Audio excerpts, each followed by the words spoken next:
Hello বন্ধুরা, তোমাদের একটা আমি কথা শেয়ার করছি। ছোটোবেলার আর কি একটা কথা। যখন আমি সব সময় মানে ছোটোবেলা যখন 3-4-তে পড়ি, তখন আর কি নেল পালিশ যখনই আর কি কিনতাম, খুব বায়না করে কিনতাম। মানে নেল পালিশ পরতে এতটাই ভালো লাগতো যে নেল পালিশ পরতাম যখনই, তখনই এই যে এইভাবে দেখো, এইভাবে ডিজাইন করতাম। খুব ভালো লাগতো আমার।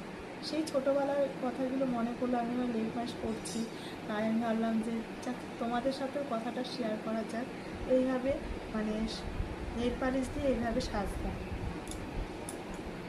কে কে এরকম করে ছোটোবেলায় সাজতে একটু অবশ্যই কমেন্ট করে জানিও। আমার তো ভীষণ ভালো লাগতো ছোটোবেলায় এইভাবে নেল পালিশ পরলেই এইভাবে পরতাম। আর মার কাছে তো ভীষণ বায়না করতাম নেল পালিশ কেনার জন্য। সাজতাম মানে একটা নেল পালিশ কেনার জন্য আমি খুব কান্নাকাটি করতাম। আর এখন দেখো আমার হাজব্যান্ড এখন একটা নেল পালিশের কথা বললে পুরো দেখো নেল পালিশের পুরো পেটি ভরে নিয়ে আসে।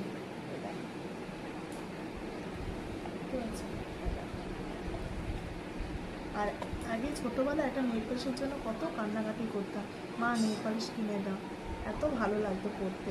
আর এখন এত নেল পালিশ থাকাকালীনও একদম কিচ্ছু করা হয় না। তাই এখন ভাবলাম যে আকাশের ওয়েদারটাও খুব মানে মেঘলা মেঘলা, বৃষ্টি হচ্ছে, কী করব। তাই ভাবলাম যে যাই একটু নেল পালিশ পরি। এমনি সময় তো পরা হয় না, দিনের দিন নেল পালিশ থাকতে থাকতে তো শুকিয়ে যায়, তাই না? আর এরকম করে নেল পালিশ ছোটোবেলায় কে কে পড়তে অবশ্যই একটু জানিও।